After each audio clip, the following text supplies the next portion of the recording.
కాదు, ఈరోజు వచ్చేటువంటి ఆలోచన కాదు. గతం నుంచి పెనవేసుకొని వస్తున్నటువంటి అనుభవాలుండాయి, భావాలుండాయి, బాధలుండాయి, కష్టాలుండాయి, కన్నీళ్లుండాయి. ఇవన్నీ లోపల గూడు కట్టుకొని ఉండాయి.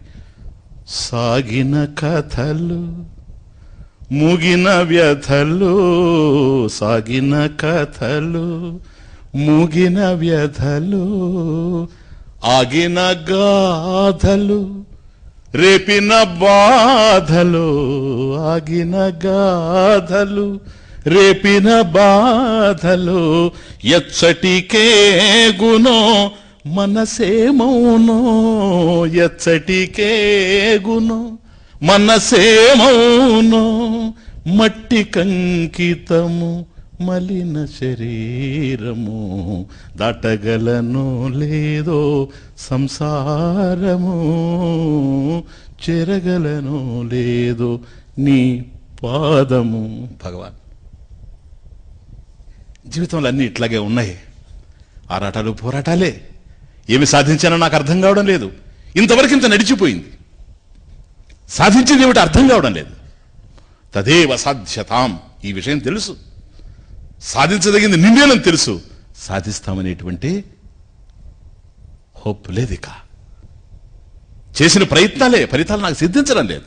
అందుకని నా కృషితో నేను సాధించలేకపోతున్నాను. చదువు నీ కృప కోసం తిరుగుతూ ఉన్నా. నా బాధల్ని నీకు వినిపిస్తున్నా. Very important. నా కష్టాల్ని నీకు వినిపిస్తూ ఉన్నా.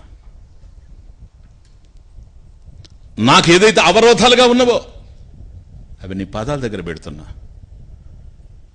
సాధనలో ఎక్కడైతే నేను ఉత్తీర్ణతను సాధించలేకపోతున్నానో అక్కడ నీ వైపు తిరుగుతున్నా, ప్రపంచం వైపు కాదు. ఇది ఎక్కడ సాధనలో మనకు విఘ్నం వచ్చినా, భగ్నమైనా, ఇది నేను సాధించలేను అనేటువంటి నిస్సహాయత హృదయాన్ని పట్టుకున్నప్పుడు వెంటనే చేయాల్సింది ఏంటో తెలుసా?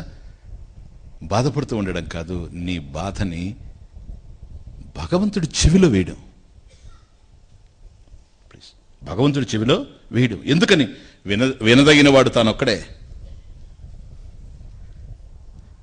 చాలా ఇంపార్టెంట్ పాయింట్ ఇది. ఎప్పుడు కష్టాలు వచ్చినా మనుషులతో చెప్పాకండి. ఎందుకని? చెప్పండి, నేను కాదనడం లేదు. కష్టాలు లేని మనిషి ఎవరో ఒకరిని తీసుకొని వచ్చి వాళ్ళతో చెప్పండి. బాధలు లేని మనిషి ఎవరో తీసుకొని వచ్చి వాళ్ళతో చెప్పండి. నువ్వు చెంబుడు కన్నీళ్లు గారిస్తే నువ్వు ఎవరితో చెప్తావు? అతను బిందెడు గాల్చేయడానికి సిద్ధంగా ఉండాడు. ఎందుకు వచ్చిన కర్మ కనుక ఎవరి చెవిలో వెయ్యాలి? నేను అందుకనే బాధ వచ్చినప్పుడు చెప్పుకోదగింది భగవంతుడే గనక ఏమో ఇదొక పరమరహస్యమైన సాధన విషయం అనుకుంటున్నాను నేను. అందుకని నేను మీ చెవిలో పడేశాను. మీరెప్పుడు బాధలు వచ్చినా ఒక్కటే చేసు, కృష్ణుడి చెవిలో పడే. అందరూ ఇదే చేశారు. ఇదేం ప్రత్యేకించి నేను పట్టుకొని రాలేదు. ఇది నా బుర్రలోంచి తయారు చేసుకుని వచ్చిన సిద్ధాంతమే కాదు ఇది. మహాత్ములు అనుకున్న వాళ్ళంతా ఇట్లాగే జీవించారు ఈ ప్రపంచంలో. మహర్షులంతా ఇట్లాగే బ్రతికారు ఈ ప్రపంచంలో. మనం ఈరోజు మహితాత్ములని ఎవరినైతే అనుకుంటూ ఉన్నామో వాళ్ళు సాధన దశలో ఉన్నప్పుడు చేసినటువంటి విషయాలన్నీ అవే. ఆవేద్యత అవిదితం కిం అధాపి అనుక్తం వక్తవ్యం అంతర శమోపాలయ నాళమో.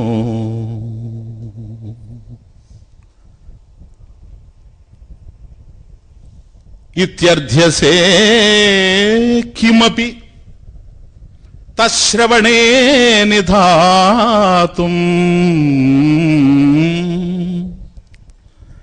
మాతః ప్రసీద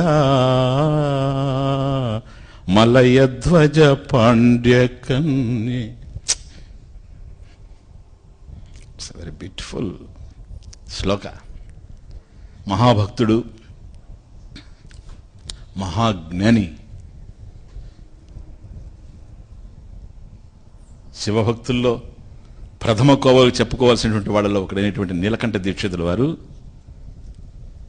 ఇదే పని చేశాడు. ఇప్పుడు నేను ఏదైతే మిమ్మల్ని చేయమన్నానో అదే చేశాడు ఆయన ఒకరోజు. ఏంటో తెలుసా? అమ్మవారి దగ్గరికి వెళ్ళి, కామాక్షీదేవి దగ్గరికి, ఆవేద్యత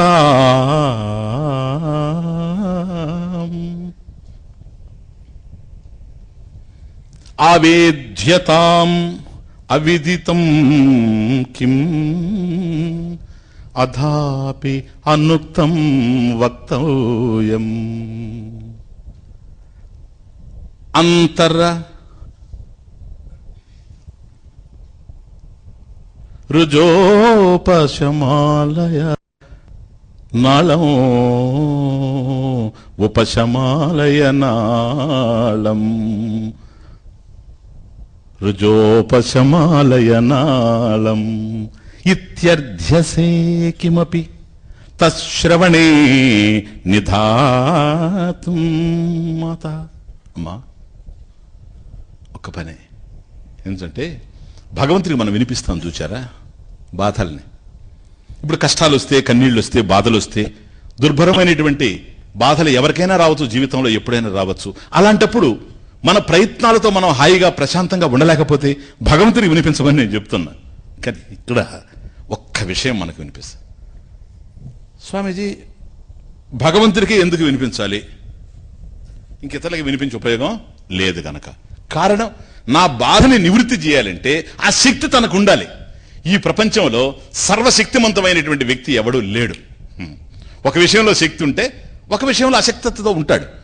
కాబట్టి సర్వశక్తిమంతుడు ఎవరో అటువంటి వాడికి చెప్పుకోవాలి గనక, అట్లాంటి వ్యక్తి భగవంతుడే గనక భగవంతుడికి వెళ్ళి చెప్పుకున్నాను. ఓకే, అందుకేనా? సరే అయ్యా, భగవంతుడు సర్వశక్తిమంతుడు గనక నీ బాధలు వెళ్ళి ఆయనకి చెప్పుకుంటూ ఉన్నావు, నీ కష్టాలని. మంచిదే, ఇంకెవరికి చెప్పుకోవాలి?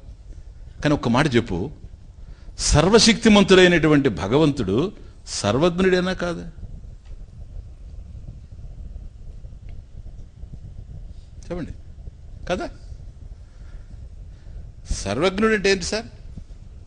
అన్నీ తెలిసినవాడు. ఎందుకు నువ్వు పోయి చెప్పేది ఇప్పుడు?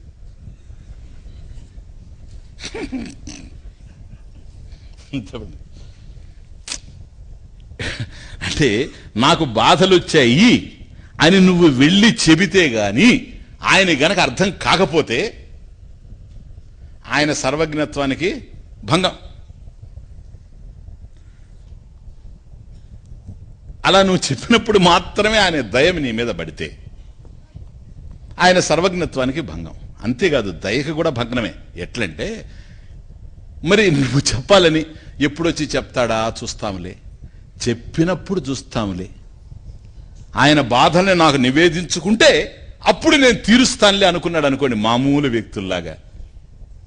మనం అంటుంటాం, ఏమండి మీ దగ్గర పనిచేసి అతను చాలా కష్టాల్లో ఉన్నాడు, రానివయ్యా అతను వచ్చి చెప్పుకొని తన బాధలే నాకు అంటుంటారు చూసారా.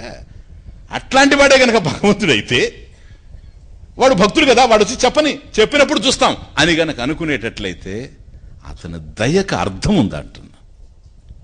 హే భగవాన్, నువ్వు దయామయ అని నేను పిలవగలనా? ఇంకా నిన్ను కరుణా సముద్ర అని నేను పిలవగలనా? నేను వచ్చి చెప్పుకుంటే తప్ప, నేను వచ్చి నీ పాదాల మీద పడితే తప్ప నువ్వు నన్ను కరుణించవన్నమాట. చెప్పండి. ఇప్పుడు భగవంతుడు సర్వశక్తిమంతుడు కావచ్చేమో కానీ మనం పోయి చెప్పమంటే ఆయనకి తెలియదనే. తెలియకపోతే సర్వజ్ఞుడు కాదు కదా. సర్వజ్ఞుడు కాకపోతే మళ్ళీ సర్వశక్తిమంతుడు కాడు. సర్వశక్తిమంతుడు కాడనుకోండి, చెప్పి ఉపయోగం లేదు. ఆయన సర్వశక్తిమంతుడు అయితేనే ఆయనకి చెప్పాలి. సర్వశక్తిమంతుడైనటువంటి వాడు సర్వజ్ఞుడు అయి ఉన్నాడు. సర్వజ్ఞుడు అయినప్పుడు నువ్వు చెప్పకుండా కూడా ఆయనకి తెలుసు. మరి చెప్పడం ఏంటి? ఇది నీలకంఠుల వారు కామాక్షమ్మకి వినిపించాడు. వెళ్ళి విన్నదామే, మనం చెబితే విందు.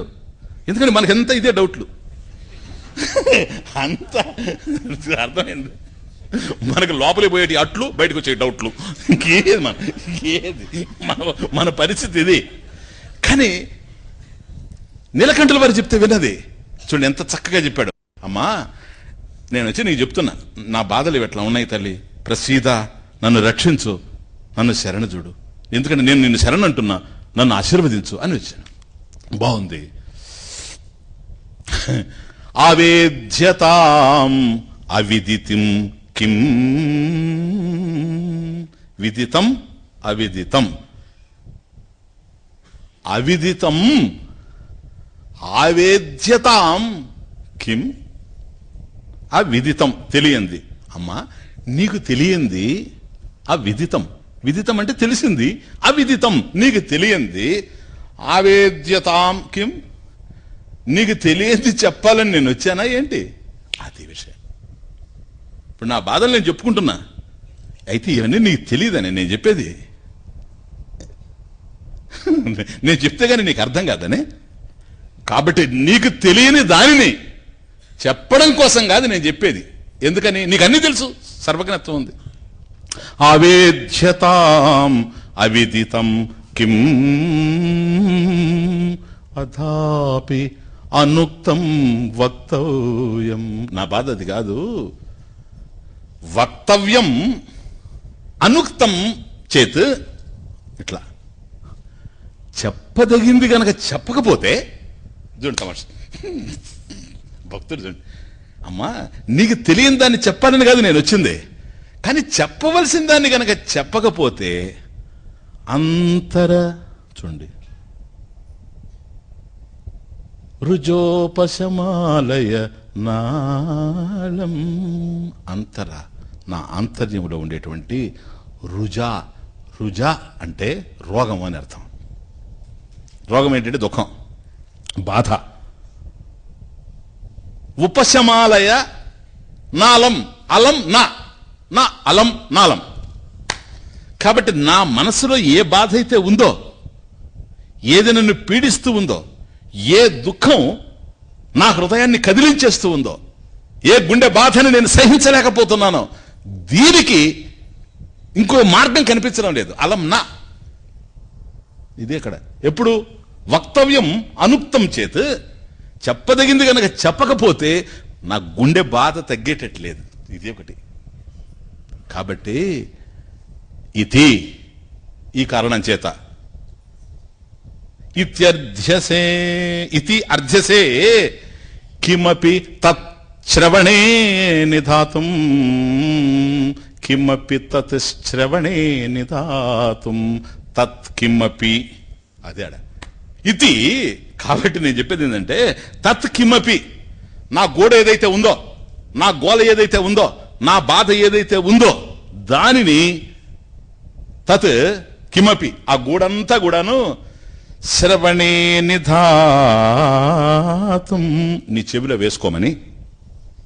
అమ్మా నా బాధ అంతా ఏదైతే ఉందో, నా గోలంతా ఏదైతే ఉందో, నా గోడ ఏదైతే ఉందో, నా కష్టాలు ఏవైతే ఉన్నాయో, ఇవి నేను చెప్తాను, ఇవన్నీ నీ చెవిలో వేసుకోమని అర్ధ్యసే నిన్ను ప్రార్థిస్తూ ఉన్నా. నువ్వు ప్రార్థింపబడుతూ ఉన్నావు. అర్ధ్యసే. ఎందుకు ప్రార్థింపబడుతూ ఉన్నావో తెలుసా? కాస్త చెవి యొగ్గి విను. నీకు తెలియదని కాదు, నీకు తెలిసిందే చెప్తున్నా, వినవమ్మ. నా గోడు కోసం నేను చెప్తా. నీకు తెలియదని కాదు, నీకు తెలుసు. నీకు తెలిసినా నేను ఎందుకు చెప్తున్నాను తెలుసా? నా గుండె భారాన్ని తగ్గించుకోవాలని. Very very important. నా హృదయ తాపాన్ని, నా గుండెని పిండుతూ ఉందే ఈ బాధ, దీన్ని తగ్గించుకోవాలంటే నీకు వినిపించడం కన్నా మరొక మార్గం లేదనక. అంతేగాని అవిదితం ఆవేద్యతాం కిం, నీకు తెలియదనే నేను చెప్తూ ఉండేదమ్మా. కామాక్షి నీకెందుకు తెలియదు? నీకు సమస్తం తెలుసు, నీకు సర్వజ్ఞత్వం ఉంది, సర్వశక్తిమత్వం ఉంది. నీకు తెలియదని కాదు నేను చెప్పేది, నా గుండె భారాన్ని దించుకోవడానికి చెప్తున్నా. మాతా ప్రసీద మలయధ్వజ పాండ్యకన్యే. మలయధ్వజ పాండ్యకన్యే అంటే పాండ్య రాజుల్లో మలయధ్వజుడు అనేటువంటి ఒక రాజు ఉన్నాడు. ఆయన మహాభక్తుడు. ఆయన కామాక్షీదేవిని తన బిడ్డలాగా ఆరాధించాడు. ఆ యశోదకు పట్టింది, కౌసల్యకు పట్టింది ఆ విధమైనటువంటి సద్గతి, అటువంటి సాధన. కాబట్టి భగవంతుణ్ణి, భగవతిని తన బిడ్డగా ఆరాధించినటువంటి వాళ్ళు కూడా ఉన్నారు, అట్లా తరించిన వాళ్ళు ఉన్నారు. అట్లాంటి వాళ్ళల్లో ఆ పాండ్యరాజు అయినటువంటి మలయధ్వజుడు కామాక్షీదేవిని తన పుత్రికగా భావించి తరించిపోయాడట. అది రెఫర్ చేస్తా ఉన్నాడు. మాతః ప్రసీద, అమ్మా నన్ను అనుగ్రహించో. మలయధ్వజ పాండ్య కన్యే, పాండ్యరాజు అయినటువంటి మలయధ్వజుని యొక్క కుమార్తె నువ్వు. అంటే ఏంటి? తండ్రిని ఉద్ధరించావు, నిన్ను కుమార్తెగా ఆరాధించాడు, తండ్రిని ఉద్ధరించావు, నేను బిడ్డని, నన్ను కూడా ఉద్ధరించు. అది కదా, తండ్రిని ఉద్ధరించావు కదా, నన్ను బిడ్డను ఉద్ధరించు. ఇది మన సంబంధం కదా. ఆయన నేను బిడ్డగా చూసుకున్నాడు, నీకు నేను బిడ్డను కదా. కాబట్టి తండ్రిని ఉద్ధరించావు, కాబట్టి బిడ్డలను కూడా ఉద్ధరించమ్మా. అందుకని నేను నిన్ను అడుగుతూ ఉన్నా.